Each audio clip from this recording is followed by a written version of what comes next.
बचपन से ही पेंटिंग का बहुत शौक था। वो हमेशा से ही पेंटर बनना चाहती थी, पर उसके माँ और पिताजी ने उसको कभी भी इस चीज के लिए सपोर्ट नहीं किया और उसकी शादी नीरव से हो गई।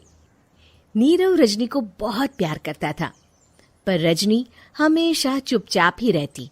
वो इस शादी से खुश नहीं थी। वो ये शादी नहीं करना चाहती थी।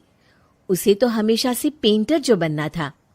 अपने इस सपने को वो नहीं पूरा कर पाई, इसलिए वो हमेशा उदास रहती थी। रजनी, बहुत ही बढ़िया फिल्म लगी है, कल देखने चले? नहीं जी, कल मुझे बहुत काम है, मैं नहीं जा पाऊंगी।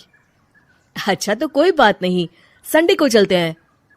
देखिए, मुझे फिल्म देखना पसंद नहीं है। आपको जाना है तो चले जाइए। नीरव को मना करके रजनी वहां से चली जाती है और अपने बैग को खोलकर उसमें बंद पड़े ब्रश और कलर्स को देखकर रोने लगती है। रजनी, चलो ना कहीं बाहर खाने चलते हैं, कुछ तुम्हारी पसंद का। जी, मुझे नहीं जाना, मेरी तबीयत ठीक नहीं है। रजनी वहां से चली जाती है। नीरव को समझ नहीं आता कि रजनी उससे इतना दूर क्यों रहती है। वो जब भी उसके साथ वक्त बिताना चाहता है, रजनी कोई ना कोई बहाना बना देती है। एक दिन घर पर कोई नहीं था। रजनी घर का सारा काम जल्दी से खत्म कर लेती है। घर पर अकेले होने के कारण वो सोचती है कि वो आज पेंटिंग करेगी। वो अपने कमरे में जाकर पेंट ब्रशेस और कलर्स निकालकर जैसे ही कलर मिक्स कर रही होती है कि दरवाजे पर बेल बज जाती है। अब कौन आ गया इस वक्त? इतनी मुश्किल से तो मुझे पेंट करने का मौका मिला है। रजनी दरवाजा खोलती है तो उसकी सास अपनी सहेलियों के साथ खड़ी होती है और सब घर के अंदर आ जाते हैं। अरे बहू, सबको शरबत बनाकर पिला दे, बाहर तो बड़ी गर्मी है। उफ। जी। रजनी पेंट ना कर पाने से उदास हो जाती है। उसे गुस्सा भी आ रहा होता है कि उसने इस शादी के लिए हाँ क्यों कह दी। वो रसोई में जा रही होती है कि उसकी सास उसे रोकती है। बहू, सबके खाने का भी इंतजाम कर लेना, आज का लंच तो ये सब यहीं करेगी। हाँ। रजनी बिना कुछ कहे रसोई में चली जाती है। सबके लिए खाना बनाती है। सब खाना खाते हैं और रजनी घड़ी देखती है कि ये सब कब जाएंगे ताकि वो अपनी पेंटिंग कर सके। जब शाम होती है तब सब चले जाते हैं अपने घर। अरे बहू, सब तेरे खाने की तो बहुत तारीफ कर रहे थे, सबको बहुत अच्छा लगा खाना। आपको मुझे सुबह बताना चाहिए था ना कि आपकी सहेलियां आ रही हैं। पता भी है कितना वक्त लगा सारा खाना बनाने में। अरे बहू, तू ऐसे कैसे बात कर रही है मुझसे? तो और कैसे बात करूं? मैं इस घर की कोई नौकरानी नहीं हूं कि इतना काम करूंगी। रजनी अपने कमरे में जाकर दरवाजा बंद कर लेती है। शाम को जब नीरव आता है तो उसकी माँ उसे पूरी घटना के बारे में बताती है।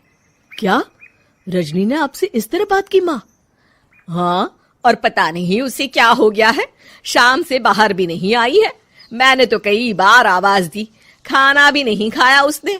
तू ही बात करके देख ले बेटा। नीरव अपने कमरे का दरवाजा खटखटाता है। रजनी, दरवाजा खोलो, मैं हूं। रजनी दरवाजा खोलती है और फिर वापस जाकर अपने बिस्तर पर लेट जाती है। रजनी, माँ से बात करने का ये क्या तरीका है? मैंने कोई गलत बात नहीं की है। अरे तुम क्यों ऐसे बर्ताव कर रही हो सबके साथ? क्या तुम इस शादी से खुश नहीं हो? रजनी कुछ नहीं बोलती। अरे बताओ मुझे रजनी, क्या ये शादी तुम्हारी मर्जी के खिलाफ हुई है? हाँ, मैं ये शादी कभी नहीं करना चाहती थी। तुमसे क्या, मैं किसी से भी शादी नहीं करना चाहती थी। रजनी रोने लगती है।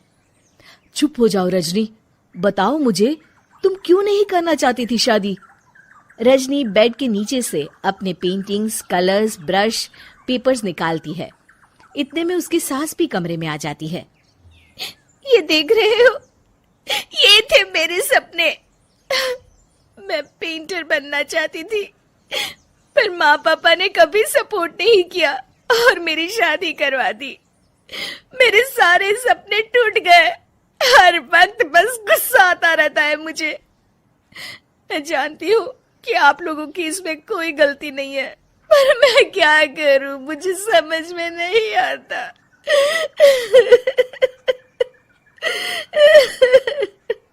रजनी फूट फूट कर रोने लगती है। मुझे माफ कर दीजिए, आप दोनों के साथ मैं बहुत बुरा बर्ताव कर रही हूँ। अरे रजनी बेटा, चुप हो जाओ तुम। नीरव पानी लेकर आता है। ये लो पानी पियो और शांत हो जाओ। रजनी पानी पीती है और उसकी सास पेंटिंग्स देख रही होती है।